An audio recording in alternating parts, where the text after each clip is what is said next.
Chapter 10. Jeremy stands silently, with no motion, not so much as a twitch. He continuously stares at the door, separating him from the red light containing the screams that have been haunting him recently. He reaches for the handle with heavy reluctance. His hand is shaking violently now, as fear wraps its twisted fingers around his throat. However, he continues on, because he feels the need to see what it is that lies beyond the door, with no frame in the middle of the darkness. His hand quakes violently, and the handle burns with the heat of hell as he grasps it firmly in his palm, with his fingers wrapping fully around it. Slowly, he turns the knob to the left and pushes forward gently with only his arm. Creaking loudly as it does so, the door slowly opens inward as Jeremy steps into the eerie glow from beyond it. Jeremy glances around his new environment, but he can see nothing anymore. Not even the dim red glow that had crept around the edges of the door previously. Stumbling side to side in a darkness matching that which he thought he was escaping, he reaches from one side to the other aimlessly until he comes to a smooth vertical surface to his right side. Rubbing his hands up and down the smooth surface, he searches for anything to lead him further until he comes across a small object protruding out from the otherwise flat surface. It's a light switch, he realizes after a moment. After he flips it up, a blinding white light burns his eyes, causing him to retract backward a couple of steps and throw his arms up before his face for protection. The light is so forceful that it seems to melt the very retina behind each of his pupils. Shielding himself from the destructively bright rays, he slowly opens his eyes and allows them to adjust to his new surroundings. What was once a wet, blurry vision eventually paints quite a familiar portrait to him. My bathroom? Jeremy says to himself, as his vision finally allows him to take in his new location. Why am I here? He scratches his head and slowly walks toward the sink, 3 feet or so in front of him. Turning on the faucet using the handle marked H on the left side, he looks up at the mirror. Maybe I was sleepwalking, he thinks to himself, as steam begins to rise up from the sink below. What the hell is wrong with me? He asks the mirror as he dips his hands under the flowing water. To his surprise, it's ice cold, chilling his body through and through. Whoa! He jumps back from shock. Boiler must be out again, he thinks to himself, as he returns his hand to the frosty water rushing from the spout. Splashing a handful of Arctic moisture to his face, he shivers as it slowly drips down his chin, neck, and body. Nothing is wrong with you, Jeremy hears as he reaches for the towel on the rack to his left. Jumping in shock, he pulls the towel quickly and tightly to his chest and glares around the room, but sees nobody.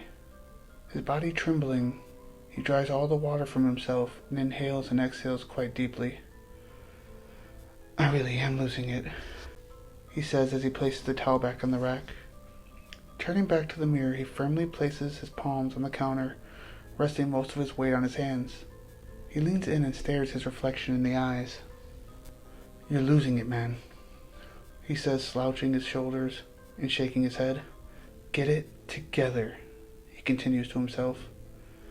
Desperately, he breathes heavily, in and out, trying to regain his composure, but then it strikes him. Why is there steam when the water's cold? He ponders silently.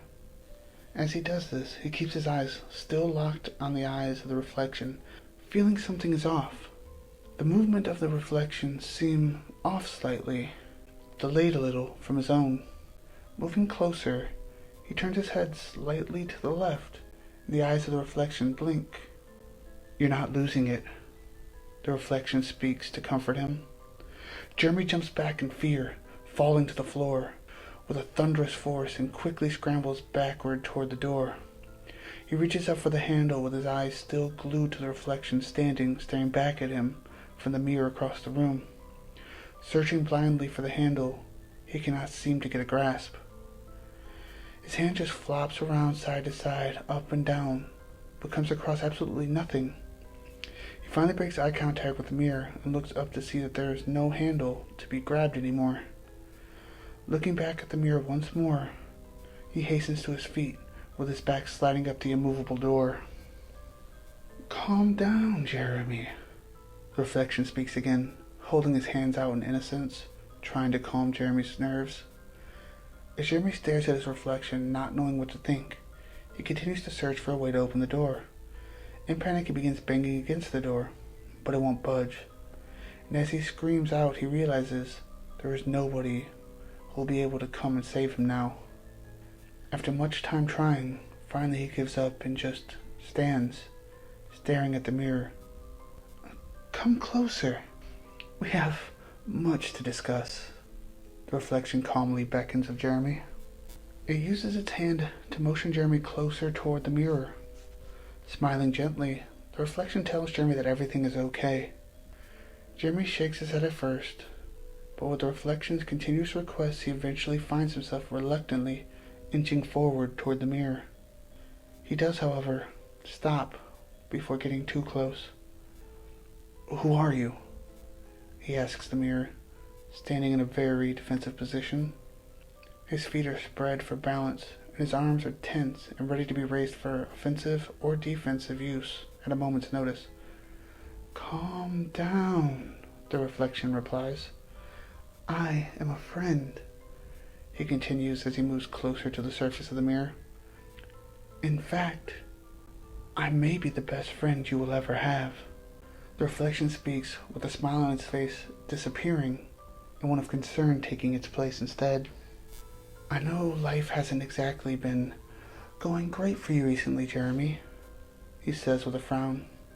"I have been watching, and I know all the hardships you have been facing." He reaches out and touches the mirror. Ripples flow from where his fingers make contact with the surface. He looks at them, and the frown on his face grows more grim. Confused, Jeremy steps forward and reaches out to the mirror. Mesmerized from staring into the eyes of the reflection, and cannot help himself but want to touch the surface of the glass and feel the ripples. Slowly his right hand makes its way up from his body and toward the surface. With his fingers moving closer, they roll up and straighten out over and over again into fists with a reluctance of their own. Just before making contact, his mind snaps back and he realizes how insane it is to reach out for the reflection. Suddenly drawing his hand back from the mirror and toward his body, wrinkles form above the reflection's brow. He seems very displeased. "How do you know about what I've been going through?" Jeremy asks. "Who are you, really?" Jeremy continues as he places his hands on the surface of the counter and stares down his reflection. His reflection closes its eyes and slowly rolls his head in a clockwise motion, the disgusting sound echoing as the bones in his neck crack. "Like I told you, I am a friend," the reflection repeats to Jeremy. "I have seen all your problems from within you, and I know the answers you seek." "What answers?"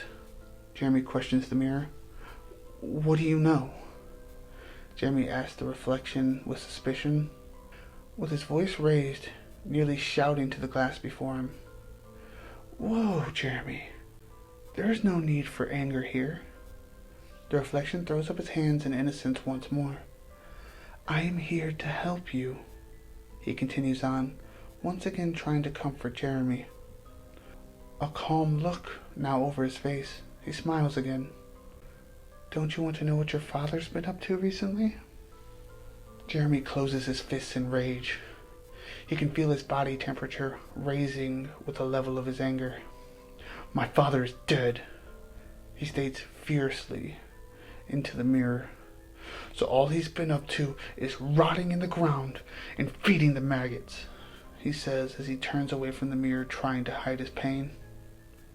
"If you've really been watching everything, you would know that," he continues as he begins to walk toward the door, which again, mystically, bears a handle.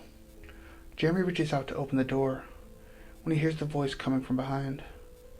What if I told you he's been up to far more than that? A crooked smile makes its way across the reflection's face. Much, much more. He cocks his head to the side as Jeremy turns around and slowly approaches the mirror again. What do you mean? Jeremy asks as he nears the sink. Here, let me show you, the reflection responds excitedly. You may, however, not really like what you are about to see. He raises his hand to the top corner of the mirror and places his index finger on the surface.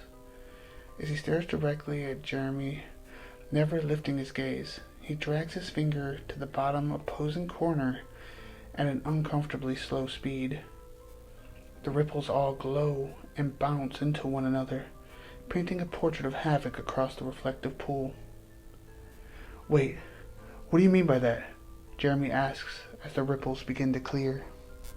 As they fade away, he stares into the mirror.